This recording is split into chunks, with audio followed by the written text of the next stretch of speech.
Hello everyone, my name is Philip Olaomi and I thank you for joining me again today at Let's Talk About Worship.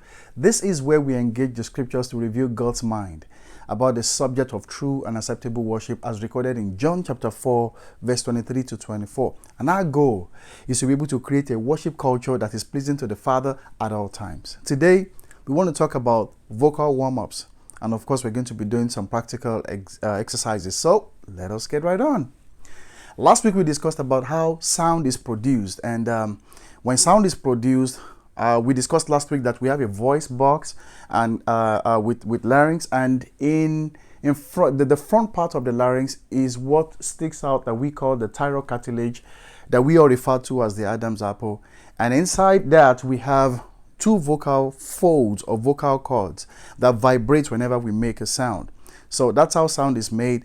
If you need more information about this, you can check out my video on singing without losing your voice. That was the video we had last week.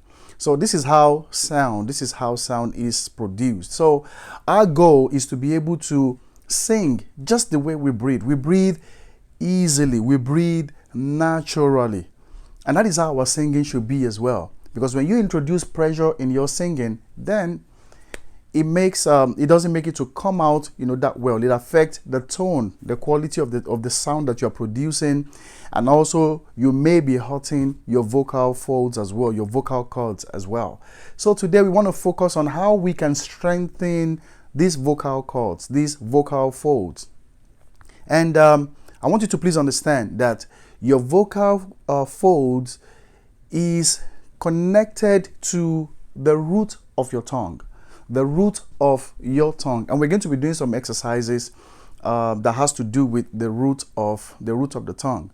One of the first exercises that I want us to do today is to have your tongue on, to place your tongue, to let it touch your, the upper part of your mouth like this, and produce this sound.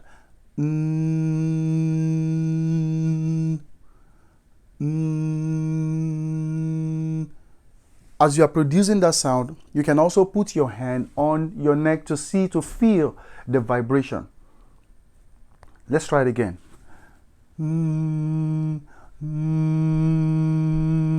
So you will feel some vibration in your neck area here.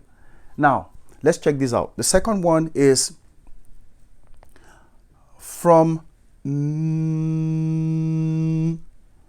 we drop the tongue and see what comes out. So if we do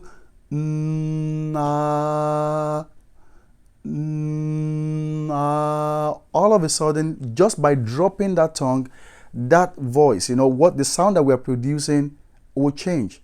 This is a technique that we need to know whenever we are singing. So if we do and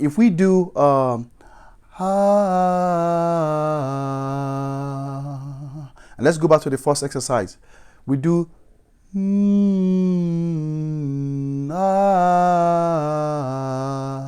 again.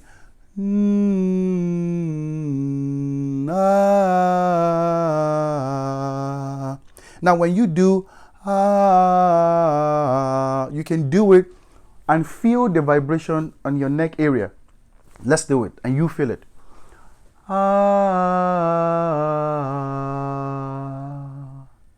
So when you compare the vibration when your tongue was when your tongue was touching the upper roof of your mouth, and when you drop your tongue, you will discover that the vibration when you are singing the dropping your tongue, you have lesser vibration.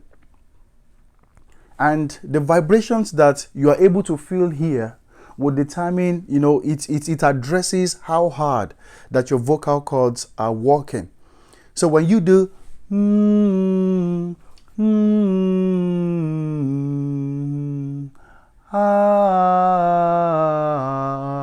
you're freeing up the vocal cords to be able to do what they were made to do. So the other one I want us to do is is you sticking out your tongue and biting it. You know, you stick out your tongue and bite it. Something like this. You do something like that. And I want us to make this sound. Do, re, mi, fa, sol, fa, mi, re, do. With you biting your tongue. So let's go. I'll do it first, and you can do it. You can do it afterwards.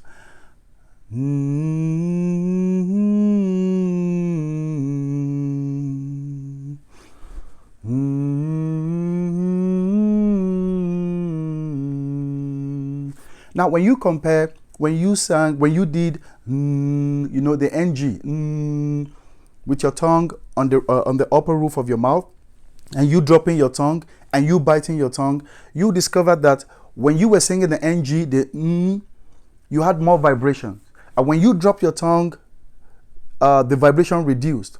But when you bite your tongue, what you're doing is that you are like opening up your vocal folds. Just, you know, you're reducing that opening. So it's kind of in between.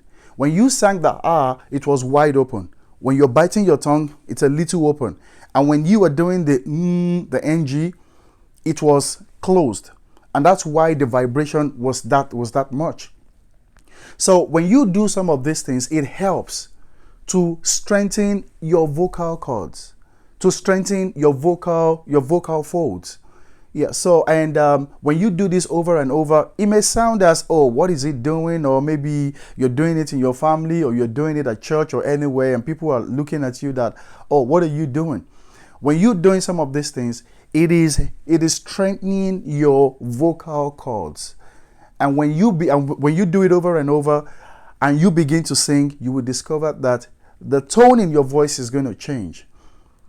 It will be more solid. So we've done 3 exercises right now, and you can practice this over and over and over.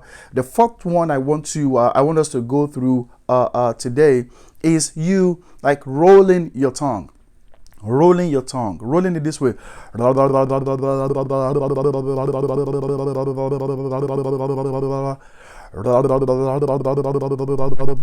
Now when you do something like this, it your tongue, the root of your tongue controls the sound that you produce.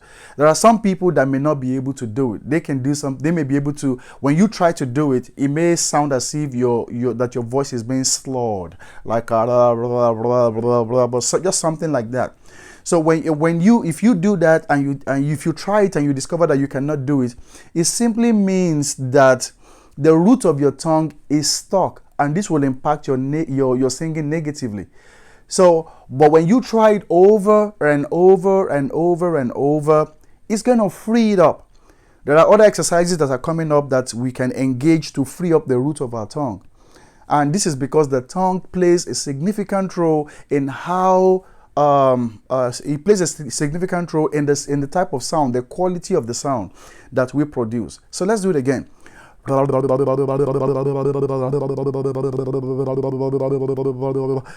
as you are doing it, you are exercising the muscles that controls your vocal cord, your vocal cords, your vocal folds, and it helps in producing a more quality sound than you used to produce. All right, so the other the other thing I want us to do is still rolling your tongue. You're still rolling your tongue, but when you were doing that exercise initially, how was your breathing? How was your breathing? Were you holding your breath? But if you are able to still do it, and you are still able to breathe easily, that means you are letting go. That means you're releasing the control, and you are letting your vocal folds do what they were created to do. There are some people that doing that, they can't do it without holding their breath. But you can do it without holding your breath. You can do it and just breathe. Let's try it. It goes like this.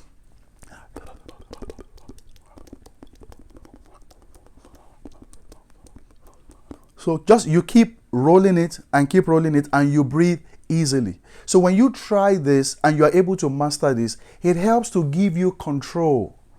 It helps to, to release that control. Rather, you release control and you allow the vocal cords to do what they're meant to do without you putting pressure. Otherwise you can make sounds, and when you are tensed up, it freezes up the vocal cords as well, and now you're now forcing the sound to go through those the vocal cords that have been stiffened. No, that's not how it is done. You're going to probably hurt yourself that way, and secondly, the quality of the sound will not really come out. You know very well that when someone is tensed and they are singing, how do you know? That is how you know. You know that, oh, this person is tensed. But when somebody is singing, you're free and you are letting go of the control, you're releasing it,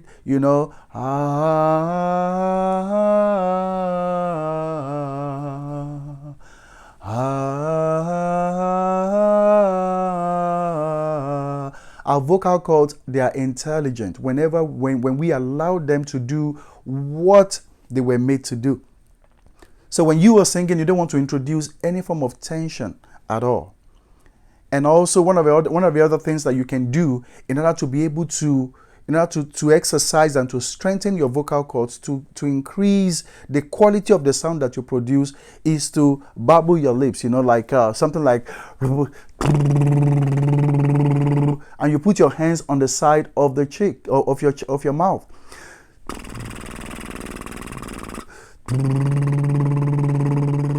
So the purpose of this will be to free up the tight muscles that will help to loosen out, the root of your tongue.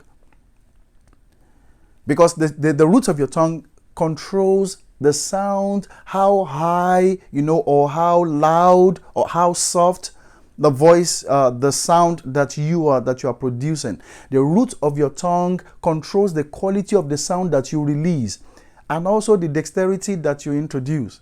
You can tell someone to do, to do a kind of runs. Now, you will be able to do it, and they will not be able to do it. And sometimes they get frustrated, and they're like, why is it that I cannot do it? It is because some of these exercises, some of these things, they are not, they are kind of, they are tight. So you need to do these exercises in order to be able to loosen them up. And warm-ups, it frees up the voice issues and get you ready to minister. I know that I've seen so many people that while trying to to free up their voice and to be able to sound better, they cough, they do several things, but those things will clear your throat if there is anything on there. But these warm-ups will strengthen your vocal folds. It will strengthen your vocal cords to better the quality of the sound that you produce. So practice this over and over, and you will see great improvement in the quality of sound that you produce. So I thank you for joining me this week. I hope we've been able to learn one or two things from what we have been able to address today. Please don't forget to subscribe to my channel, Philip Olaomi Music, on YouTube, on Facebook, Philip Olaomi on Instagram, and you'll be notified when we post more videos. Also, like this video, share this video for others to be blessed just as you are. Thank you for joining me always. Thank you for joining me this week. God bless you. See you next week. Amen.